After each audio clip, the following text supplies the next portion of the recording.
Good afternoon, everybody. We would like to thank everybody for attending today's webinar.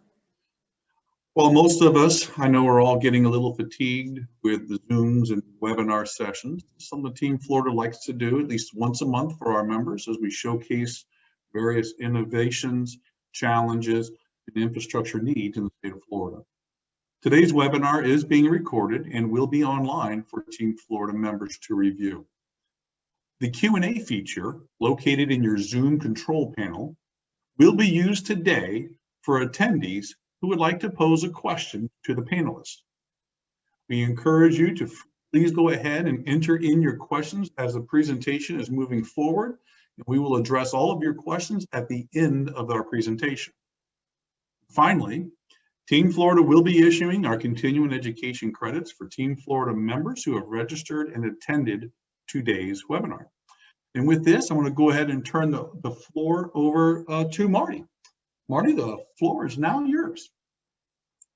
Hello, I'm Marty Stone with Aegis Projects. In 2019, we developed the Toll 101 series to educate a wide range of audiences about tolling and how tolling is used to support the funding and operation of our highway infrastructure. In part, the series was based on the fact that the U.S. federal gas tax had not been increased since 1993, and the need for funding for our land-based transportation system to keep up with inflation and the increased efficiency of vehicles had become a serious issue. Now, a short 2 years later, with additional impacts from the COVID-19 pandemic and the onset of electric vehicles, the shrinking of gas tax revenues is about to reach crisis proportions. For our 2021 update for Toll 101, we are addressing the coming gas tax crisis in a two-part series with two of the toll industry's leading experts, Ed Regan and Robert Poole. Today, Ed and Bob will be talking about the problems with the fuel tax and a range of possible solutions. Then, in our second 2021 update presentation, we will be discussing some very specific methods to permanently replace the gas tax. Over the past 30 years, there have been two recognized traffic and revenue and toll finance experts who have commanded the respect of Wall Street, and Ed Regan is one of them. The other was Art Goldberg, who supported the Florida Turnpike with URS in the 1990s. And I've had the good fortune to work with both of them. With Art, when I was a senior planner with URS, working with the Florida Turnpike, and with Ed, who supported our traffic and revenue studies when I was at the Tampa-Hillsborough Expressway Authority. Ed's career spans 45 years with essentially one organization, Wilbur Smith and Associates, which was later transformed into CDM Smith. For more than 2 decades, Ed has been the leader of his firm's toll services practice. Ed's discussion today, the motor fuel tax, running out of gas, will focus on the unsustainability of fuel taxes in the face of increasing fuel efficiency and the coming shift to electric vehicles. Thanks, Marty. Appreciate it today. Today I'm going to present an update of a presentation I made about 1.5 years ago, I guess just before the pandemic hit. We did a forecast of fuel tax situation based on the 2019 Energy Information Administration release of its annual energy outlook at that time. But we now have the 2021 annual outlook, and so we've updated all the forecasts, and things are getting kind of even more critical. So we're taking an updated look at the viability of the motor fuel tax today, including the expectation of a partial restoration of enhanced CAFE standards, which were relaxed during the Trump administration. They're going to back that. But most importantly, looking at the rapidly increasing shift and acceptance of a shift toward electric vehicles in the future, much more so than the time we talked about this maybe less than 2 years ago. We're going to take a closer look also at what it means for transportation funding in Florida, how bad it might get, some potential solutions, and an increasing focus on road user charging. such as the likely congressional support for reauthorization proposal, and importantly, the potential of a national road pricing system coming in the not too distant future. To frame this update, the updated forecast is based on the 2021 EIA fuel forecast in their annual energy outlook. It projects fuel sales will never again reach levels seen in 2019. Never again. Now, partly that's because of the fact that we had such a drop from 19 to 20 due to the pandemic and reduced travel levels. But effectively, they're saying that we'll never get back to where we were in 2019. Their forecast reflects new CAFE standards suggested by the Trump administration, meaning it's actually more optimistic than prior forecasts that have been done by EIA. And they assume a slight increase in electrical vehicle penetration, but still well below other forecasts. As such, we've developed 3 alternative projection scenarios. One is the EIA reference case, their reference case forecast that was produced in February of this year. And then 2 alternative scenarios. B here is alternative scenario assuming partial restoration of the increased CAFE standards that were increased under the Obama administration and rolled back under the Trump administration. And then the third is an alternative scenario assuming a higher electric vehicle penetration. This is a comparison of a couple of key variables here. I won't dwell on this, but basically we have the 3 alternative scenarios in each case. The upper 2 groups here relate to the CAFE standards question and light vehicle stock, basically fleet average mileage per gallon assumed over a period of between 2021 and 2050. The EIA reference case assumes that the average new light vehicle sales will increase in fuel efficiency from 44.8 for new cars today to 47.7 mpg by 2050. By comparison, the restored standards assume that'll grow out to be about 52.4. So there's some difference there, but not huge difference. The biggest difference in our scenarios is in the lower half, where we're assuming in scenario C, shown in green here, a very big increase in the share of electric vehicles. The new electric vehicle share assumed in the EIA reference case is 1.7%. This is of new vehicle sales, new light vehicle sales, 1.7% in 2021, increasing to about 11.7% by 2050. That's higher than the prior forecasts were, but it's still well below other industry projections of electric vehicle penetration. If you look at the green line, the new electric vehicle penetration is expected to get above 50%. Sometime between 2040 and 2050. And the overall fleet, the light vehicle fleet, including SUVs and so forth, should be close to 50% fully electric, non-internal combustion engine by about 2050. And the electric vehicle forecasts are based on projections developed by Bloomberg New Energy Finance. So the next slide shows an updated fuel sales forecast at the national level for the U.S. First step here, we're showing actual historical trends, shown in black here. The upper level is showing vehicle miles to travel, and the lower level is showing annual fuel sales in billions of gallons. What's interesting here is you can see the dramatic impact of COVID-19 in 2020, where vehicle miles to travel in the United States grew from about 2.9 trillion to about almost 3.3 trillion in 2019. And then dropped to about 2.82 trillion in 2020, a hit of about 13.5% on travel. The recovery period from COVID-19 is expected to last about 2 to 3 years. And then thereafter, I've used the EIA forecast here. The gray line that you see here is the projected growth of VMT, nationwide VMT, about 0.75% per year in the EIA forecast, their reference case forecast. So vehicle miles of travel in the United States is projected to grow up to about 4 trillion VMT by 2050 or so. The red bar here is projected fuel sales moving forward from the level of 167 billion gallons in 2020. That was a drop of about 12%, by the way, from the 2019 levels.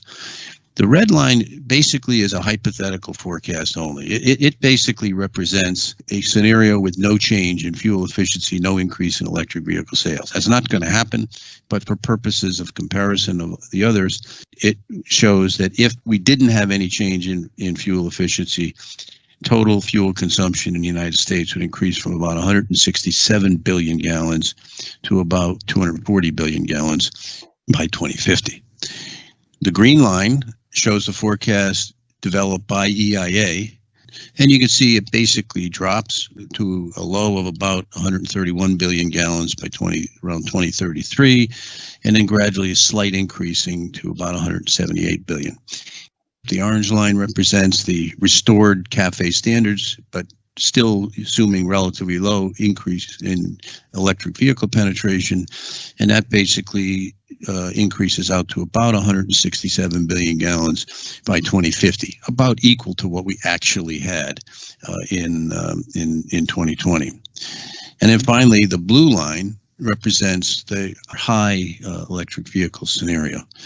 And that shows the worst case of all, a continued decline, particularly after 2030, in fuel sales in the United States, dropping all the way to about 117 billion gallons a year by 2050. Again, that compares to almost 200 billion gallons in 2019. This slide basically shows estimated annual federal motor fuel tax revenue. And in 2019, the black dot, you can see that actual fuel tax revenue is about $38 billion. And that's from the fuel tax rates federal, which haven't been changed in about 27 years, from 18.4 cents a gallon for gasoline and 24.4 cents a gallon for diesel fuel. It dropped from 38 billion to 33 billion in 2020 because of the decline in travel due to COVID-19. Again, the red line shows what federal gas tax would be, assuming no increase in tax rates, but just reflecting the increase in VMT. That scenario assumes no change in fuel efficiency. The green line reflects, with the EIA reference case, the orange line, the restored revenue under the restored CAFE standards, and revenue under the blue line under the high electric vehicles is shown to decline very significantly, down to about $24.8 billion by 2050. Again, it was generating $38 billion in 2019. The black arrows here show the net difference between the red line and the blue line, the worst case scenario, and that is effectively the net impacts associated with increasing fuel efficiency and the shift from internal combustion to electric vehicle engines. By 2030, you're seeing a drop of almost 20% in federal revenue. And by 2050, that drop is almost 50%. Let's focus on Florida for a few minutes.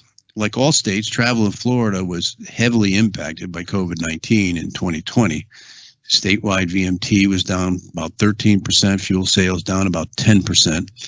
Gas tax revenue also, of course, declined, and we're starting to recover now in 2021.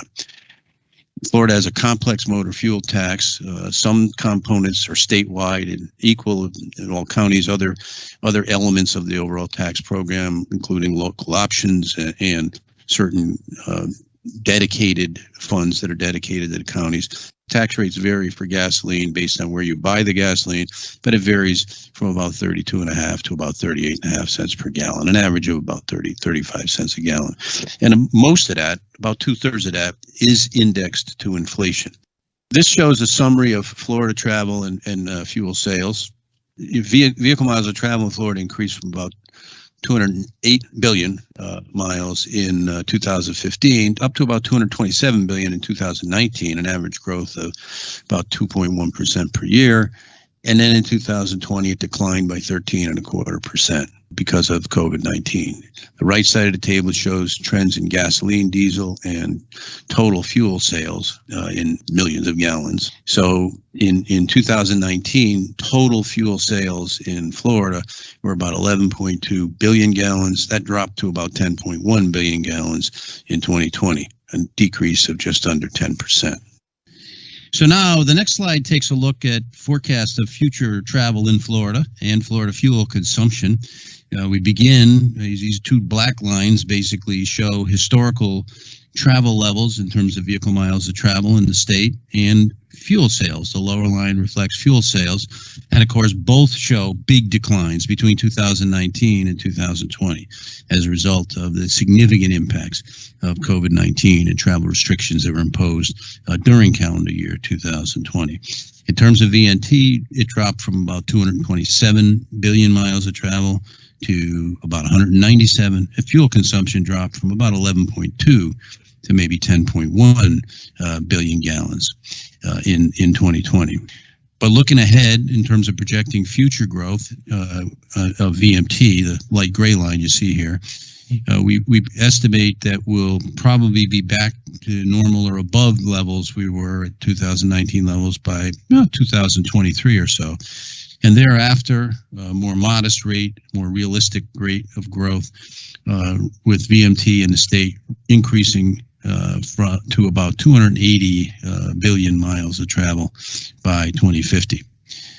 Moving to fuel forecast, the red curve here is a hypothetical curve. It basically says how much would that travel generate in terms of fuel sales in the state of Florida, assuming no change in current fuel efficiency, no increases, and really no significant increase in the penetration of electric vehicles.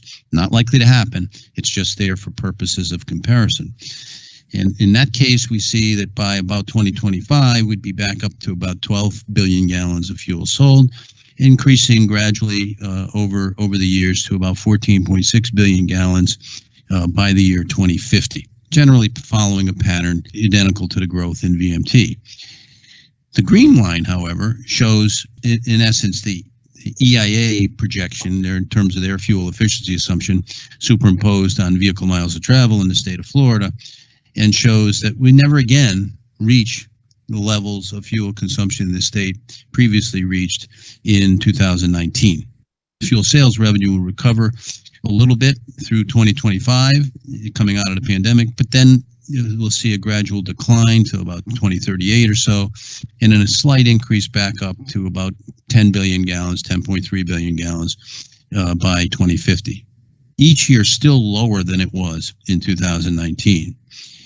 The orange line here reflects the scenario where we assume a partial restoration to previous CAFE standards, corporate fuel efficiency standards for new car sales, and that has a slight further reduction in fuel consumption in the state. In that case, we reach about 9.6 billion gallons a year by 2050, and again, never reach the levels previously recorded in 2019. But the real bad news is shown in the blue line.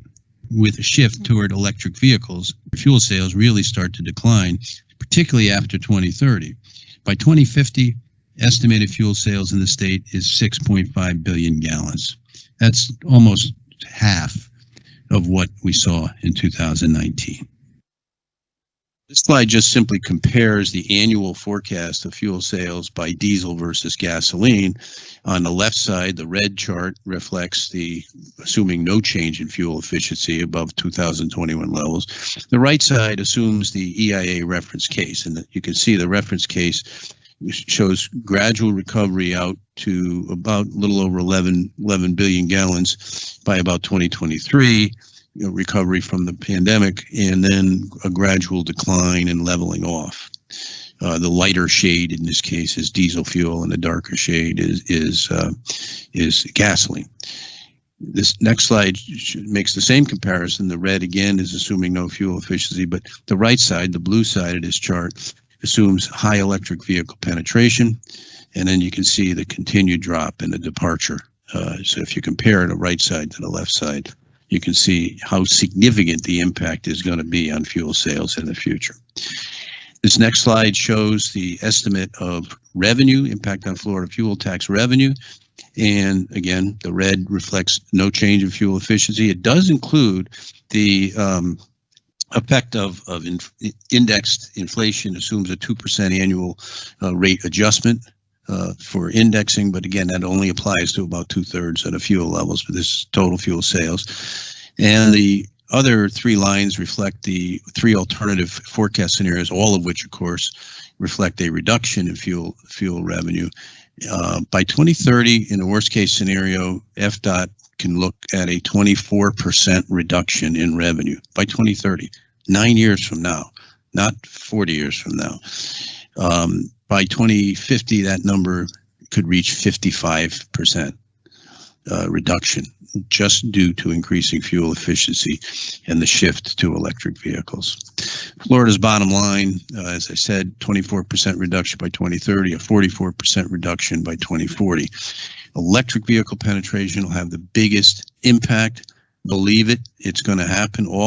Virtually every automaker is now planning a shift to electric vehicles and plug-in hybrid electric vehicles in their future. GM and others have indicated that they're not even going to offer internal combustion engines after 2035. Can we just offset these losses by increasing the fuel tax rates in Florida? Probably not. This slide shows in the first step here what the average rate of 36.1 cents per gallon, depending on what county you're in, as of 2021, and the two red bars reflect the increase due to indexing to 44 cents a gallon by 21, 56, almost 57 cents a gallon by 2050. The two bars here, the orange and the green bars, reflect the EIA forecast, and with and without the slight restoration of CAFE standards. And you can see rates will have to increase significantly to offset that. But the big change is going to be in blue with the electric vehicle, if we recognize electric vehicle penetration. By 2035, FDOT would have to raise fuel tax rates to almost 67 cents a gallon as compared to 36 cents today to just break even to offset that. By 2050, it would be over $1.27 per gallon to offset that. The gas tax is not a viable solution in the long term for Florida or other states. And states are looking for new funding solutions. In Pennsylvania, for example, Governor Tom Wolf has appointed a committee who said they want to phase out the fuel tax.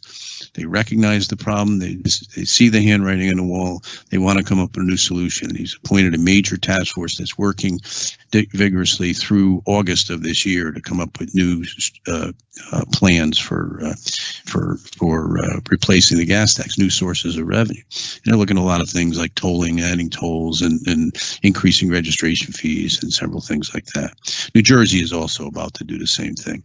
Several states are implementing special registration fees for electric vehicles and PHEV type vehicles, but this moves away from the critical user fee approach. They basically will add $100 or $200 to the registration fee for an electric vehicle to kind of offset the loss of gas tax revenue over the life of the vehicle. At the same time, as I say, it moves away from the user fee approach, meaning that the more or less you use your car is not going to be reflected by a one-time registration fee. Some states are introducing RUC alternative, meaning a road user charging alternative, in lieu of the annual fee. You can choose to put a device in your vehicle that records actual mileage, and you pay based on the mileage. A couple of states are doing that so far. I think Oregon and Utah. Interstate route tolling, several states are looking at that. It's been a very tough sell at the state and local level, and we'll talk more about that in our next planned webinar. But road user charging is the ultimate solution. A shift from per gallon to per mile is a basis of charging that varies user charges based on how much the vehicle is driven. Many states have done RUC pilots, but the ultimate full replacement of the gas tax is still probably a decade away. But it may be on the way. Increasing awareness of the unsustainability of motor fuel tax at federal and state level is now well recognized. Almost all the states. I've been discussing these types of things for many years, and in particular over the last 5 or 6 years. The reality is everything has changed. Virtually everybody in Congress and the state DOTs and so forth all pretty much recognize the coming demise of the gas tax and a need for something new. You can expect action by Congress in the next reauthorization. Both houses are targeting a replacement bill in 2021. There's significant support in both draft proposals, both the House and Senate versions, for expanding the STFSA program, which was funding a lot of these pilots of road user charging demonstration. I think you'll also see an increase in the sheriff funding, and you'll see a gradual shift in how the money is being used, shifting from pilots to actual deployments. But there's increased focus, most importantly, on a national system. The 2019 Senate EPW committee proposal, which was not passed into law, but it well defined as, established the need for a major R&D effort to develop a new national system to replace the federal gas tax. A 2020 House proposal for reauthorization would extensively increase funding for a national pilot. Both proposals are likely to be included in the 2021 reauthorization. And by the way, both of the legislations require the system to meet the needs of tolling and trucking industries. So, exciting times. Road user charging is still 10 years away. We've been saying that for 15 or 20 years, and it's still 10 years away. But the 10-year target is about to stop sliding. With a 20% hit on the federal gas tax revenue by 2030, I think it's time to start the 10-year clock. I think we'll see design, development, and pilot testing of a national system completed by 2026, and a phase-in of the national system to actually replace the federal gas tax sometime between 2031 and 2035. Just a guess, but not unrealistic. But to be clear, federal efforts to develop a national system to replace the federal gas tax would not be a federal mandate on what states do with their own revenue systems. But the national system should be designed to enable the states to tap in should those states elect to do so on their own. And that means we need to establish a national framework and account structure. And the national system should be designed to meet the needs of the states. State pilots, they've been cautious. They've appropriately offered multiple road user charging options, ranging from onboard technologies to simple manual odometer readings. These pilots are gradually introducing road user charging to a skeptical public. Significant concerns about privacy among some participants. But the ultimate road user charging in the future, ideally, while fully protecting motorists' privacy, the ultimate road user system of the future will tap into automaker telematics to offer the policy option for location, route, and time of travel based charging capability, providing aggregated charge information to jurisdictions while protecting motorist privacy. Why do we need this? What factors mean we need a more sophisticated system? Number one, we have to deal with travel between states. People are not going to want to have 5 or 8 different accounts and devices for the different states they travel in. We're seeing a shift toward more local transportation funding support. Places like Los Angeles and Seattle and other regions where they're generating, supplemental gas taxes and so forth to fund local transportation support. We need to be able to identify miles driven within counties, within local jurisdictions to support that. We need to have more equitable funding for transit. Today, maybe 20% of the federal gas tax is used to subsidize transit. That federal gas tax is paid by people driving in farm country in the middle of Wyoming, just like it is in people driving in New York City. So if we can identify where the vehicle is, those tax elements to support transit, for example, could be offered or charged only where transit alternatives are available. We see the emergence of congestion pricing and variable time of day road user charging. So we need to know when the vehicles are there. And we can expect expanded use of tolling. RUC offers an opportunity for simplified toll collection methods in the future. But there's many challenges still to be overcome. The biggest challenge is privacy protection, without any question. A smart system that can recognize route and location-specific charging, but provide only aggregated data to governments, protect operator privacy. The true potential of road user charging will never be realized if acceptable, believable privacy protections cannot be assured. Other challenges: enforcement, cybersecurity protection, adequate payment and collection methods, and a viable transition strategy to the ultimate road user charging system of the future. Thanks very much. Thank you very much, Ed. Robert Poole is Director of Transportation Policy and the Searle Freedom Trust Transportation Fellow at the Reason Foundation. He has advised the U.S. DOT and half a dozen state DOTs on transportation policy. Over the past 20 years, he has helped introduce a number of policy ideas into U.S. transportation, including long-term concessions, HOT lanes, and dedicated truck-only lanes. And he directly inspired the first state P3 law, enacted in California in 1989, which led to the 91 express lanes, the world's first express toll lanes project, and the first U.S. long-term toll concession project. I also had the chance to collaborate with Bob on a federal study of express lanes in Tampa. Bob received his bachelor's and master's in mechanical engineering at MIT, and he's an emeritus member of the Transportation Research Board, and he has worked on numerous TRB and state transportation committees and panels, and was also a member of the Transportation Transition Team for Florida Governor Rick Scott. Today, Bob is talking about the transition of funding transportation from per gallon to per mile. Glad to be here today. I want to say at the outset that I agree with the case that Ed Regan has just presented. The per gallon fuel tax is not long for this world. It needs to be replaced, and the best replacement is charging per mile rather than per gallon. My role here is to say the politics of this is not as simple as we might wish. First of all, we know this idea has not caught fire with the public. The NCHRP did a synthesis on this a few years ago, Synthesis 487, and found that only about 24% of the population liked the idea when it was explained to them. This is a problem, and the media in this country have made it worse. They tend to portray this as Big Brother in your car, tracking everywhere you go and raising privacy concerns.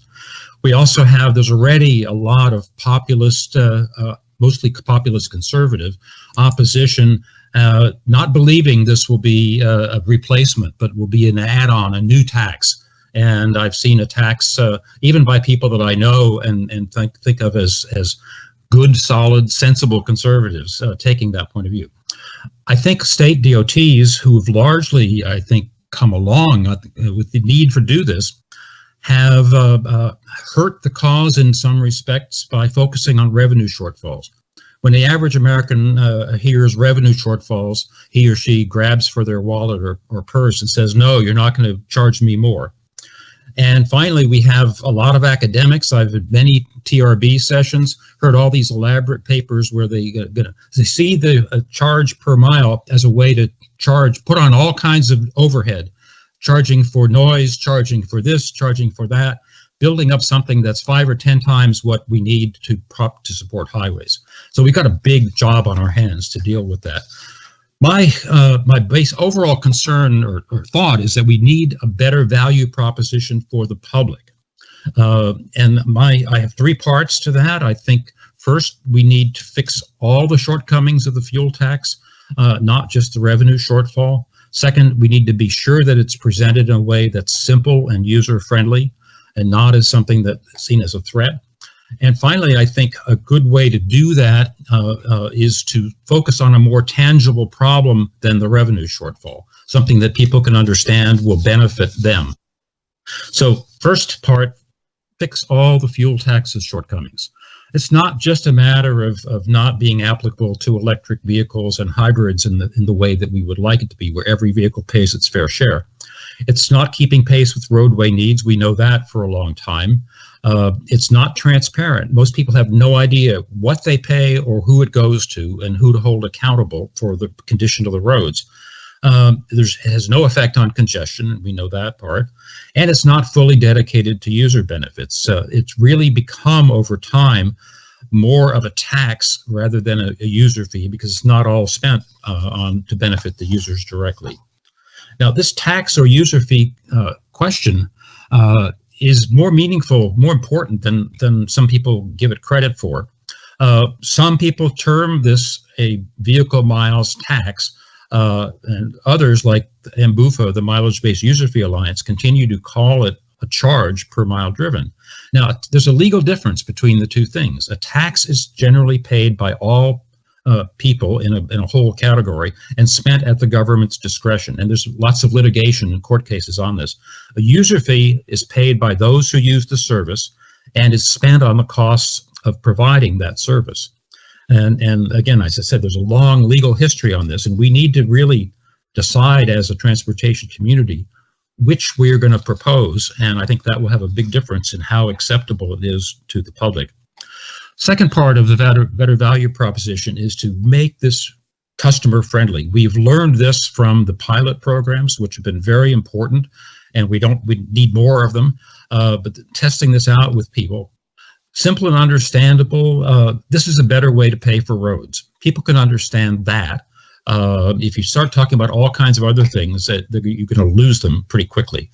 Clearly, it needs, as in all the pilot programs, emphasize replacing the fuel tax, not adding to it. And in Oregon, and Utah, if you opt into this, you get a rebate on the gas taxes that you would have paid for the miles that you drove. It's got to be fair to all road users.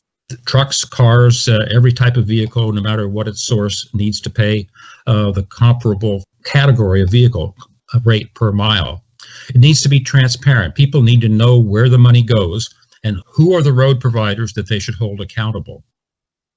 We've seen in the pilot program that it's really helpful to have a choice of methods so that people who really don't have the privacy concerns and don't want it to seem like every place they go is minutely being tracked, have an option to pay a bulk rate for the year, which is maybe twice the average number of miles that an individual drives.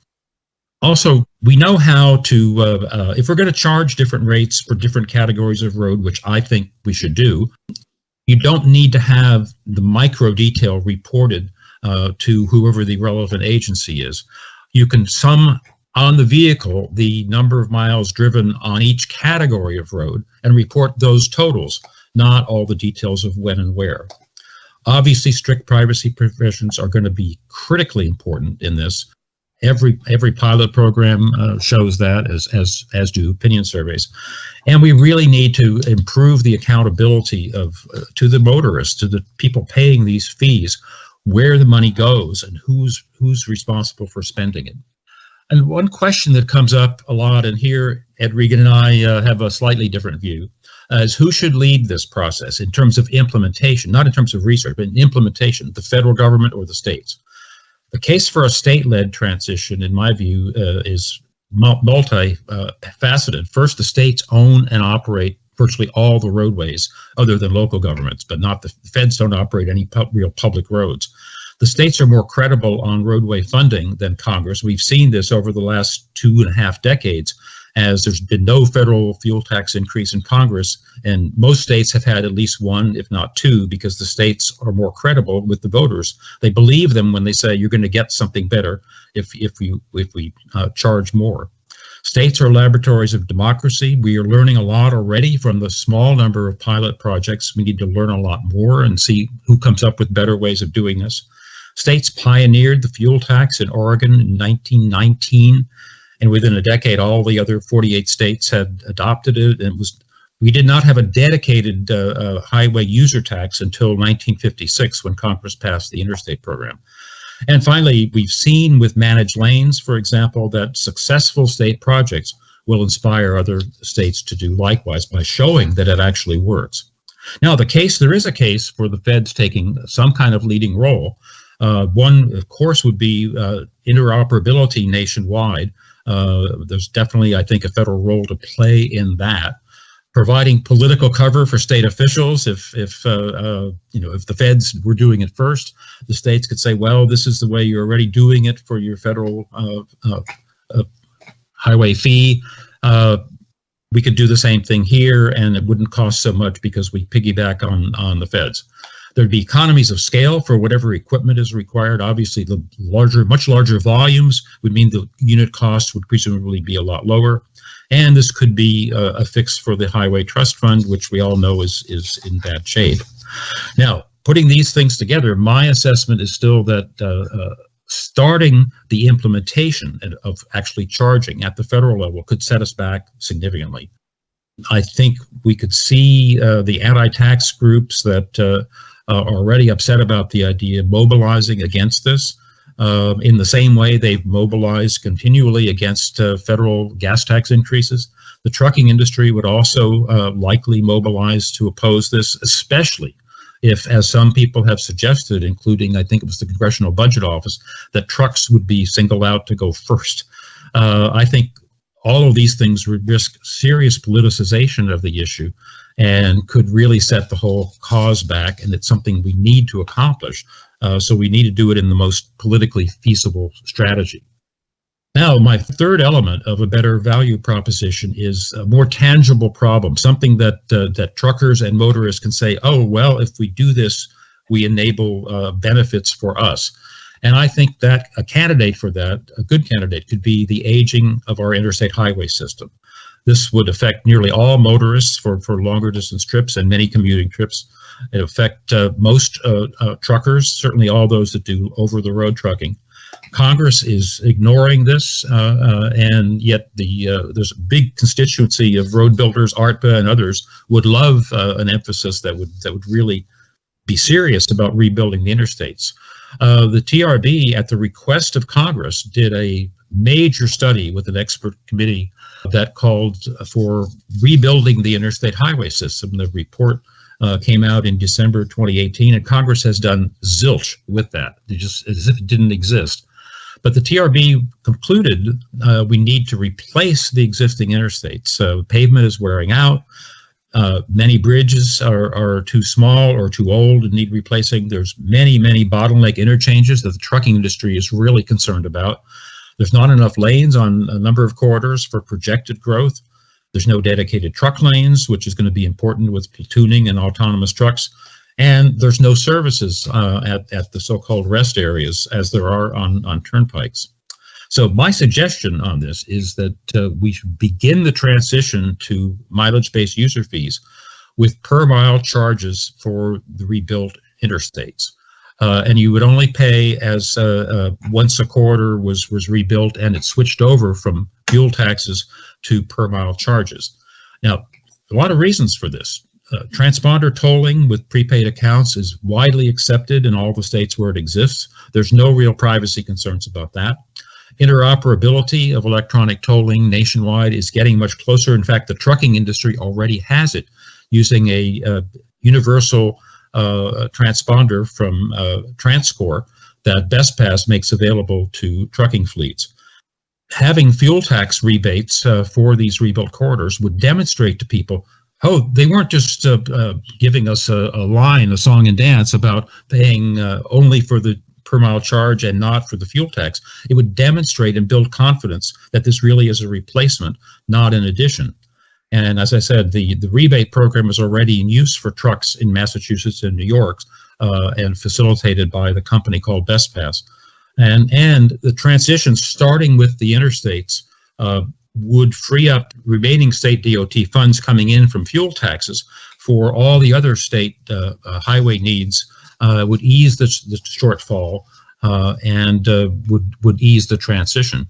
And a little pie chart that I created shows that using federal highway statistics, nationwide, 34.5% of all of our VMT is carrying out on limited access highways, interstates and urban expressways primarily. So if we could convert that amount of VMT to per mile charges, that's more than a third of the whole country. And it would get, as I said, would give breathing space for more time for new technologies to be developed, more experimentation on the other roads with different ways of protecting privacy and structuring the ways of payment. So to wrap up, I think we should address all the shortcomings of fuel taxes, not just the revenue shortfall. In fact, we should de-emphasize the revenue shortfall in communicating with the driving public. We need an extremely customer-friendly approach, more like the relationship we have with electric utilities and telecommunications, where you know your provider and you're paying funds directly to the provider for the services you get.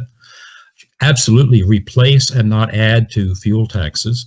And I think states should take the lead initially, with the feds playing a supporting role, and that we should start the transition with a segment of the highway system that's easiest to do and has obvious benefits for people who use them, the aging interstate highways. And I look forward to discussions, challenges, and questions. Thanks. Thank you, Bob. That leaves us with plenty of time for Q&A. And I'd like to start with one question for the both of you. You both clearly pointed out that Congress has done virtually nothing to improve the funding for infrastructure since 1993. And there seems to be a number of challenges to replacing the gas tax. So, how many bridges have to fall down before they will take action to fix the fuel tax problem? What is it going to take for Congress to act now? Well, I think the natural reaction of Congress to a bridge falling down or bridges falling down is to be the hero and find some federal dollars to give to them. I don't think Bob, it's going to you're on mute. policy. No, he's not. I can hear him. Okay. I can hear you. I hope that was I don't think Congress will make a big policy changes just in response to another bridge. We had the big crack in the I-40 bridge, and it hasn't produced anything immediate. No, I think we really need to be patiently building more public awareness and understanding, as I tried to point out, in the next 10 years, perhaps, as Ed said, if we could actually get Congress to authorize rebuilding, toll finance rebuilding the interstates as a first step on mileage-based user fees, and demonstrate to the public that this can work, that it's a replacement, not an addition. I think you'd lay a basis for then in maybe the next reauthorization or the second one after that to start a serious federal effort. I actually think, can you guys hear me? Can you hear me? I hear you. Oh, yeah, okay. I actually think that that the next reauthorization is actually what's going to trigger things a lot. In fact, I just saw a draft came out within a day or two ago from the Senate EPW committee, which has similar language to what it had in its 2019 attempt at a reauthorization. A lot of money being put into RUC research, but basically it and the House version will both include major funding for what they refer to as a national pilot. And hopefully it'll include a lot of R&D to develop solutions to these problems. But this will be, like a $50 million effort of R&D and 30 or 40,000 vehicles participating at a national level. And with a goal, I think, of by the end of the reauthorization period, say 2026 or 2027, knowing what we're going to do and solving the technology problems to ensure privacy and the things that Bob talked about and I talked about all the way through. That doesn't mean it'll be in effect by then, but I could see it being transitioned in over a period of, say, 5 years. And so by 2031, 32, or 33, we could have a national system. Now, Bob mentioned he and I sometimes disagree about who should lead the way, whether it should be national or not. It really isn't a disagreement, Bob. I mean, the reality is my view on this is only that there's a federal role because of the driver. I mean, the drivers don't want to have 50 different systems for 50 different states. Ultimately, the states are going to do what they want to do. The question is, can the federal government ultimately create a system and an account structure that would enable the states to tap into it? It'll be a lot easier for states to then do what they want to do on a local level. So I think the federal role is more in R&D in developing technology solutions and approaches and account structures. The states can decide how they want to use it. Thanks, guys. I have a couple of great questions. Hal Worrell has written in, and he asked if there have been any projections based on construction cost increases, the fact that costs have increased greatly this past year in terms of affecting the need for additional funding. I'm not qualified to address that, Bob. Maybe you can. No, I'm not either. I do know that there are big international studies underway trying to figure out why it costs a lot more to build the same type of infrastructure in the United States today than it does in France or Japan or other developed civilized countries. And I think some of the things that are being proposed in the president's jobs plan are going to make that problem worse, like making Davis-Bacon apply to more projects, much stricter Buy American thing. These are productivity reducing methods. They mean the whatever available dollars will not go as far, and that's a real problem. But it is clear that whatever the cost, things are going to be more expensive to do in the future, and we can't keep putting this off and pushing the problem down until the bridges start falling down, like you were talking about, Marty. So Edgar Schroeder wrote in. He's talking about how the fleet, yes, the fleet is going to change in terms of internal combustion engines and electric, but both of them are going to be around for decades. And he pointed out that there are still locations now opening up these mega service centers with hundreds of pumps. His question is, how will the fuel and electric supply systems have to change with road user charging? That is a big problem. And one of the problems is that the federal system that's trying to identify a national network of EV charging stations, these cannot legally be located at interstate rest areas because they're commercial services. And so they have to be included in the database no more than 5 miles from an off-ramp. And if you can imagine you're on a family trip in your electric vehicle and it's running out of juice and in the dark in a strange place, and you get off at the off-ramp and you have to go and find a place to then spend a few hours getting charged up, as opposed to a nice friendly service plaza like on the Florida Turnpike, where you have food and drink and things to do while you're waiting for the car to charge. There's a big problem with that infrastructure, and it's even more problematic for hydrogen fuel cells because you need a whole distribution system for hydrogen. Either you make it on the spot with all kinds of expensive equipment, or you have pipelines sending the hydrogen all over, which we haven't begun to figure out how and where to do and what it will cost. So some of these problems are very daunting. So Bob, that's really a good point.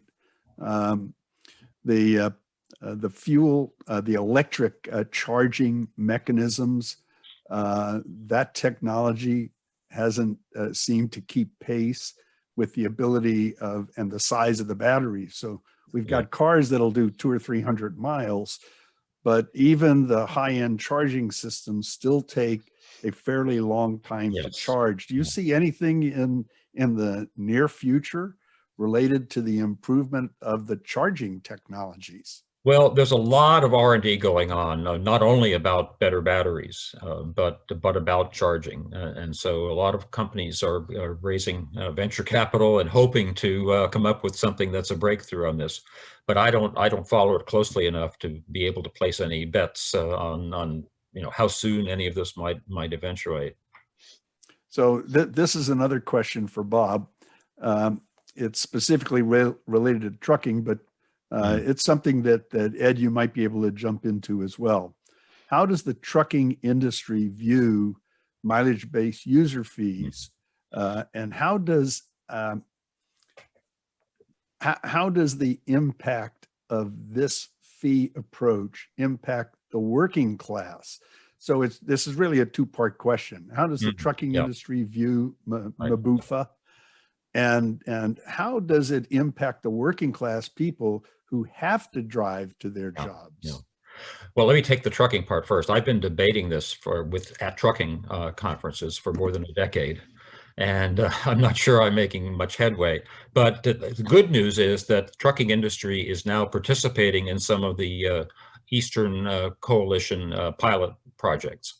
And there's an informal advisory group that includes people from ATA working with MBUFA and the other organizations to try to figure out institutional arrangements and so forth.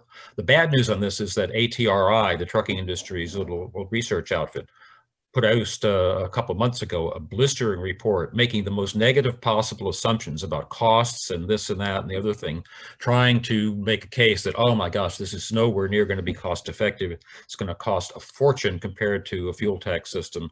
And basically, we don't think the country should go this way.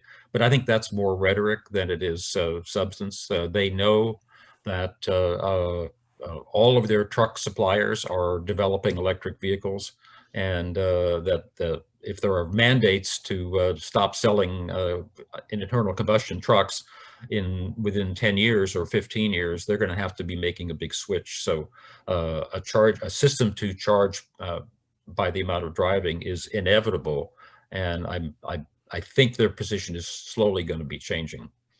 I do too. And I think one of the reasons it's going to change is one of their biggest arguments in the trucking industry against tolling, for example, is the question of double taxation. Yes. And you're burning gas, paying tax at the same time as you're paying tolls. The shift from per gallon to per mile will tend to eliminate that, particularly if the toll industry itself, if we get broad enough application of road user charging and all the vehicles are equipped for it and so forth. You're going to see ultimately in toll roads, for example, the revenue for miles driven on Florida Turnpike will go to Florida Turnpike and so forth, and we'll have one system. Therefore, drivers, whether they be trucks or cars, won't be paying twice. They won't be paying for the gas they burn, the tax in that.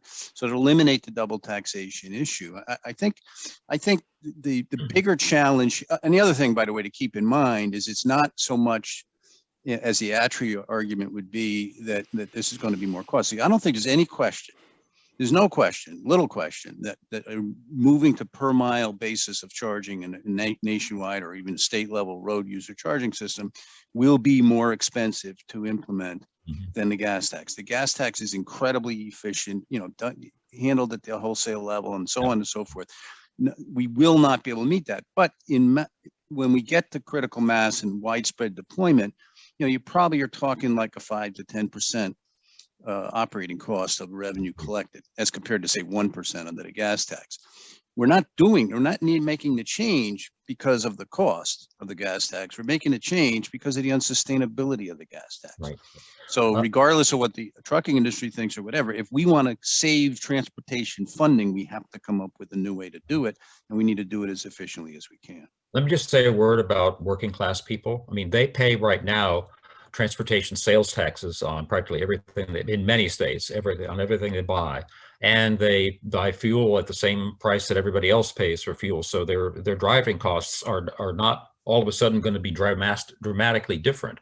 Now, if we charge higher rate on interstates than we charge on surface streets, which I think we should, because it costs a lot more to build and maintain the high-end limited access, then the motorists who aren't using the interstates just to drive to and from their jobs will be paying a lower rate than people in the same kind of car driving on the interstate or the freeway. So I don't think there's a problem. It may be perceived as a problem, but if it's really a replacement, I don't think it's going to be a problem at all. Ed, you made a really good case for some type of federal or unified system to deal with the state-to-state problem, and you certainly addressed it as well, Bob.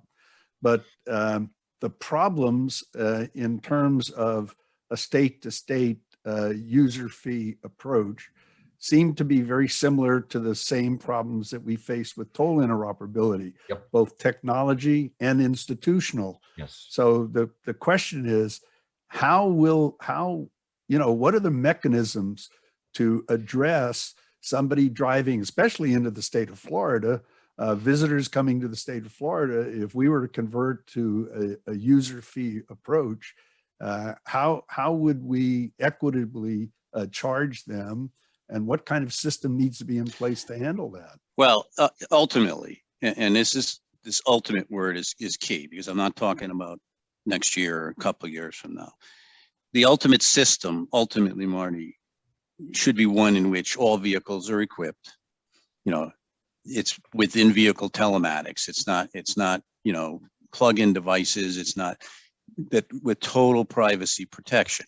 If that is the case, and a kind of a fundamental system of both enforcement and payment systems that'll deal with non-bank people and everything else, solving those problems. Once you get there, then each state can assess its charges in local jurisdictions. If there's a, let's say, a half-cent per mile to support local transit, whatever the case may be, okay, that can be applied under a standardized system.